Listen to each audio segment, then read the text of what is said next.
接上集，商小飞看到海童来了，主动介绍：若曦，这就是我的亲表妹，拿下战印的海童。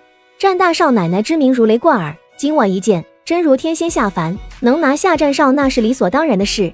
文小姐夸奖了，我哪有文小姐说的那般美好？我和战印也不存在谁拿下谁，我们俩是相互吸引。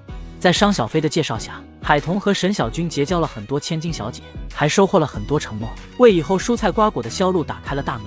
总裁夫人生来就是适合这个圈子的，你看她毫不胆怯，不论是面对谁，把这种场合当成大海的话，她就是大海里的鱼。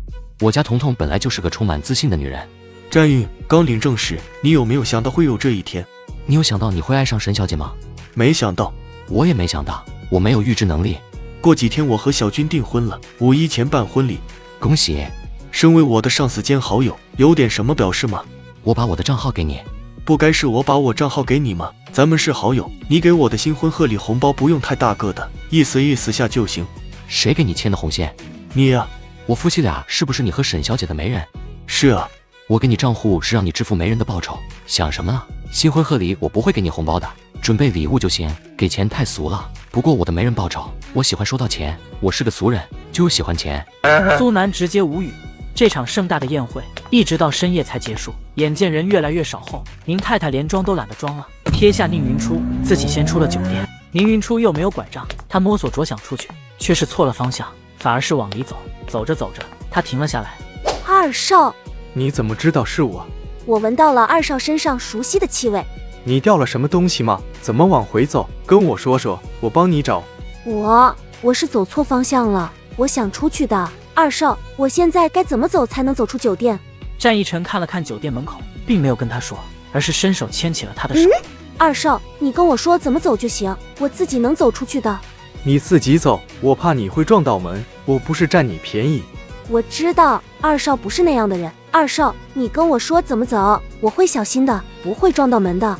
好吧，那你听我脚步，跟着我走便是。谢谢二少。在战逸晨的引导下，宁云初总算走出了酒店。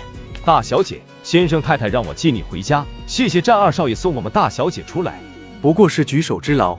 战逸晨见宁家还留有保镖在等着宁云初的，便放心的让宁云初上了保镖车。看着保镖车远去时，战逸晨又想起大嫂今晚的叮嘱，叫他千万别喝酒，在宴会结束后要亲自送宁云初回家。战逸晨马上跑向自己的车，远远的跟着宁家保镖的那辆车。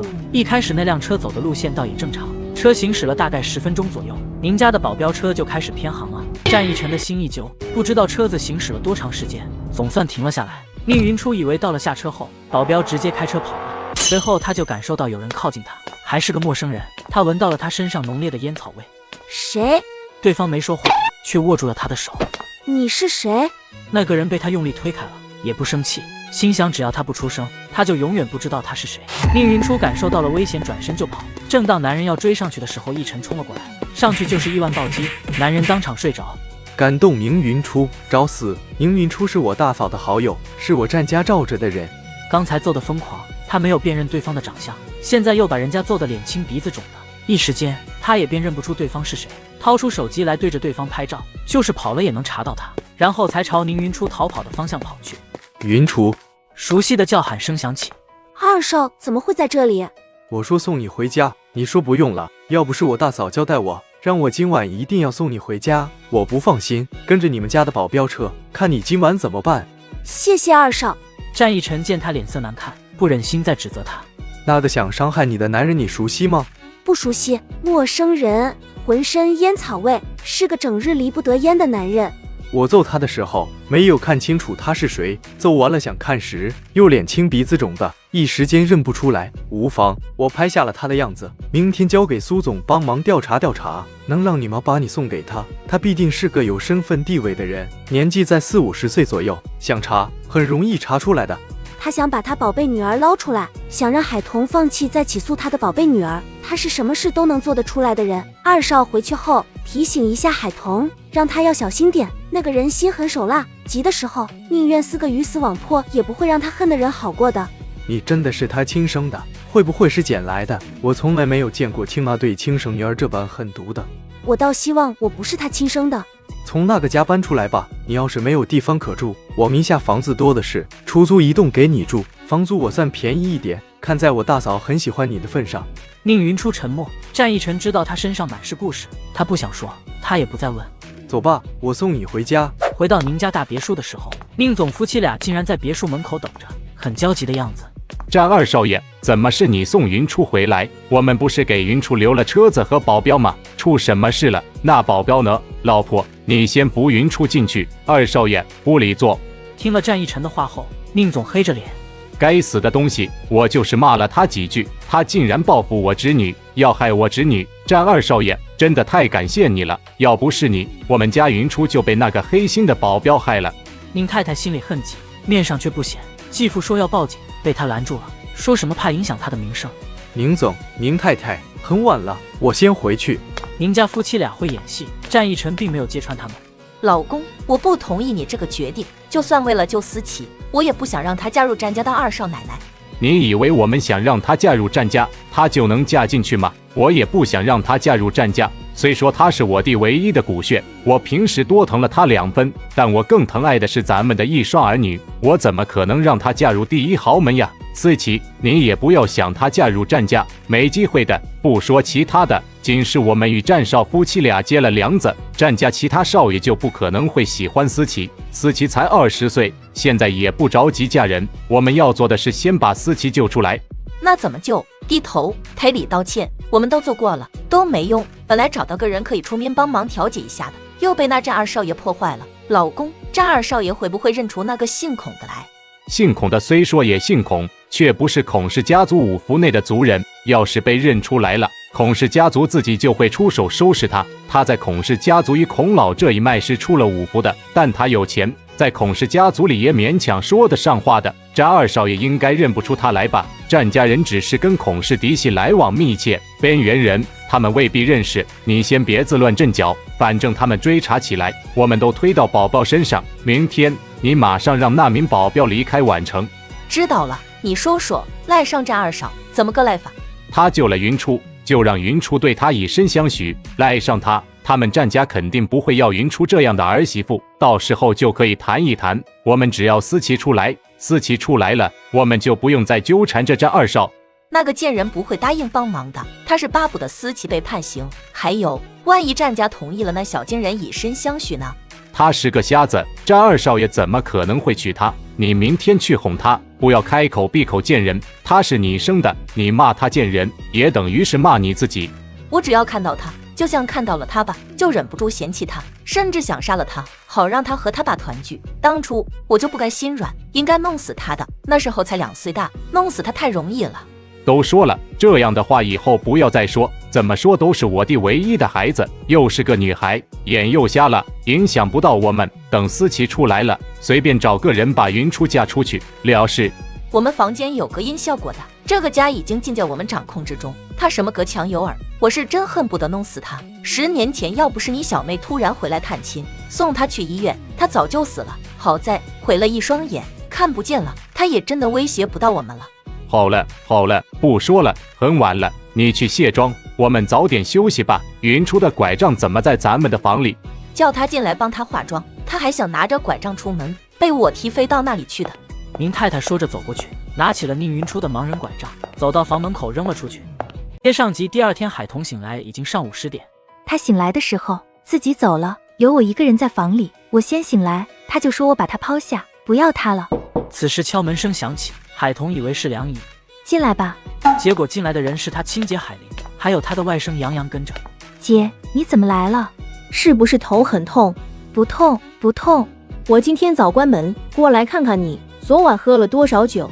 没喝几杯，姐，应酬的时候很难不喝酒的，我就喝了几杯，真的就是几杯。战毅说你喝了不少的酒，回家的时候都还在嚷嚷着好酒好酒，应酬是少不了喝酒，你也要适量，跟你说过多少次了。战印去跟姐告我的状了，他就喜欢告我的状，我有一点做的不好了，他就跑得特快，跑去跟姐告状，我都没有在他父母面前告过他的状呢。战印不是告你的状，是我问他，他说漏嘴的。他这个人嘴巴最牢了，怎么可能说漏嘴？他就是向姐告状了，告我贪杯，他那点小心思我摸得透透的。好了，赶紧起床洗漱，换了衣服下楼去吃东西。知道了，我的老姐。我很老了吗？不老不老，我姐还年轻得很呢，像18岁的小姑娘一样。我倒想像个18岁的小姑娘，年年18。我下午去提车，有空陪着姐去提车吗？还有，战印帮洋洋安排的老师中午就过来，战印让我跟你说一声，他中午会回来吃饭，下午休息。是武术老师吗？那我现在就去洗漱，下午我陪姐去提车。动作快点，我在楼下等你。知道了。海玲下楼后，却看到了陆东明亲自扛着一箱什么东西进来。陆总今天没有回公司吗？你给战印送来了什么？瞧着挺重的。不是给战印的，是给杨洋的。我今天不回公司，在家里休息休息。给洋洋的。我给杨洋买的适合幼儿骑的小自行车，不过需要自己组装。听战印说你在这里，我就送过来了，帮杨洋装好了自行车，让他在外面骑着玩。陆总，你太客气了，这辆自行车多少钱？我给你钱。海玲，你别总跟我谈钱，谈钱伤感情。你没听说过吗？我就是喜欢杨洋这个孩子，别人有的，杨洋也要有。再说了，我买的这辆幼儿自行车又不贵，真的不贵，就100多块钱。以我和战印的交情，我给战印的外甥送辆自行车怎么了？我还怕战印说我抠门，小气，舍不得送辆贵一点的自行车给杨洋呢。杨洋，陆叔叔给你买了辆小自行车，你喜不喜欢？想不想骑自行车？陆叔叔，我喜欢自行车。那陆叔叔现在就拆了包装，帮你安装好，然后陆叔叔带你到外面去骑自行车，好不好？陆叔叔还给你买了风车，风车插在自行车头上，你骑车的时候，风车也会跟着转动，很好看的。杨洋小脸上满是期待，欢喜之情掩都掩不住。陆总，你不用回公司。昨晚太嗨了，今天想在家里休息休息，给杨洋买了辆小自行车。听战印说杨洋在这里，我就送过来了。哦，姐，我去吃东西了，要不要一起吃点？姐还不饿，我陪你一起吧。海童给好友发信息，知道好友还没有起来。小军比我还晚呢，现在依旧在床上。海玲想说什么，她的手机响了起来。什么？你想让洋洋给你们当花童？现在接洋洋去试礼服。洋洋有3岁了，又是我儿子，给我当花童怎么了？你和洋洋在哪里？我在你们租房楼下，刚刚拍了半天的门都没有反应，你们不在租房里吧？我在童控家里。你们要带洋洋去哪里试礼服？一个小孩子需要试什么礼服？你当妈的，给洋洋买套儿童小西装就可以了。就算是给洋洋买小西装，也要带着他去买呀。我又不知道洋洋穿多大的衣服，万一买大了或者买小了呢？海玲当即就把杨洋的尺码告诉了周红林。你按照我说的这个尺码给他买衣服，就适合他穿的了。海玲，你这是阻拦着我和我儿子相处吗？离婚时说的好好的，我什么时候想我儿子了，就什么时候看我儿子。现在我想我儿子了，想带我儿子去买几套新衣服，你都不让我见我儿子。海玲直接就挂断了电话。在他对叶佳妮起疑心后，他是不敢再让周红林带走杨洋的。怎么样？海玲挂了我的电话，她现在越来越不把我放在眼里了，想接我的电话就接，不想听了，招呼不打一声就摁断我的电话。红玲，你和海玲离婚已经好几个月了，你还没有适应过来。海玲和洋洋现在哪里？他不给我们送过来，我们去接洋洋也是一样的。他说在海通家里，我们进不去的。海玲不让我带洋洋去试礼服，他说我想让洋洋当花童，他不反对，让我给洋洋买一套儿童西装就行了，并把洋洋的穿衣尺码告诉我，让我按照他说的尺码给洋洋买衣服，不会买错的。买什么买？就去租一套可以了，不带上洋洋，怎么选择礼服？要不就买一套儿童西装给洋洋吧，我是洋洋的爸，给他买几套衣服也是应该的，知道洋洋的尺码了，不带着洋洋也能买到合适的衣服。红玲，我觉得海玲是不想让我们亲近洋洋，怕我会取代他在洋洋心里的位置。我这个当后妈的虽说也是嘛，能和他当亲妈的相比吗？他那是有了危机感，也是不按你们离婚时谈好的去做，不让你随时看洋洋。你说你是洋洋的亲爸，要带洋洋去买几套新衣服，他都不让，不就是不想让你和洋洋亲近吗？洋洋是我的儿子，永远都是我的儿子。海玲不让我看儿子，我可以重新打官司争抚养权。你现在开的是网约车，收入不稳定，我们很快又要办婚礼，婚礼过后还要去度蜜月，不利于争抚养权。今天海玲早早就关了门去了她妹妹家里，那我们明天早一点去她的早餐店接上洋洋去试礼服，也是一样的，早一天晚一天没什么区别。要不是海童，我们俩也不用失去工作，被海玲分割了我100多万的财产，我以为我们很快就能赚回来，结果婚一离，我们不久后就失业了，现在去找工作都找不到好的。红玲，现在说那些没有用的了，人家海玲的妹妹就是有那么好命，多少女人都攻不下的战嫂，她却在不知不觉间就成了战家的大少奶奶，这真的是人比人气死人呀！红玲，走吧，能送我回娘家一趟吗？我送你到你们村口，你就自己走路回家，我不进去了，我是怕了你爸妈的了，每次我去，他们就是这儿不舒服，那儿不舒服，又说看医生费钱什么的，不就是让我掏钱？要不就是说你家里缺这个缺那个了，叫我去帮他们买回来，买回来又说没有钱给我，先欠着，我好意思跟他们要钱吗？我爸妈年纪渐大，是经常这不舒服那不舒服的。他们不舒服，你2个哥哥做什么？他们不会出钱给你爸妈看病。再说了，你爸妈是没钱吗？我给的彩礼钱，你爸妈都捏在手里呢，又不给你置办嫁妆，那不是钱。他们就是把我当成冤大头，以为我很有钱呀。我现在就是个开网约车的。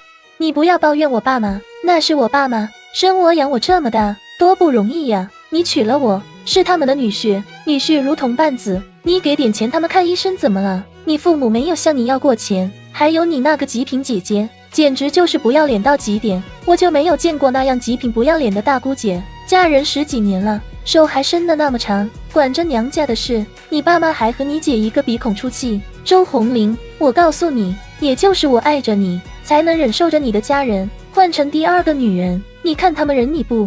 我爸妈养大我就很容易，你说我当女婿的如同半子，要孝敬你父母，你嫁入我周家是当我周家的儿媳妇，你是不是也要孝敬我的父母？我姐就那样的人，我能怎么着？总不能与我姐断亲吧？我这辈子就一个姐姐。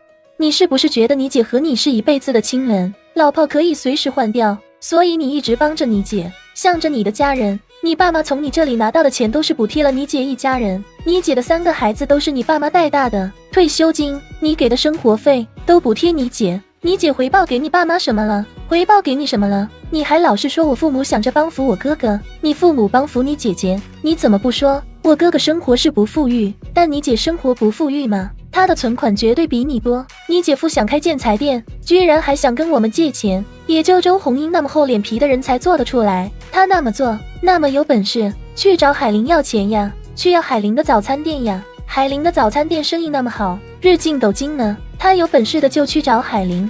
你不要老是提海玲行不？我姐厚脸皮，你娘家人就薄脸皮了，60几万的彩礼都敢要。当我开银行有印钞机，是嫁女还是卖女？我若是真满足了你爸妈，你爸妈拿到钱不也是补贴你2个哥哥？你妈那是卖自己的女儿，拿到钱去补贴别人家的女儿，不管自己女儿嫁入婆家后的死活，你就自己走路回你那个偏心的娘家去吧。我周红林不做你们家的提款机，当我的钱是大风刮来的。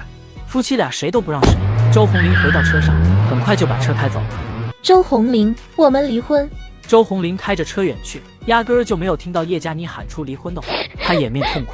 婚礼还没有办，就觉得和周红林过不下去了。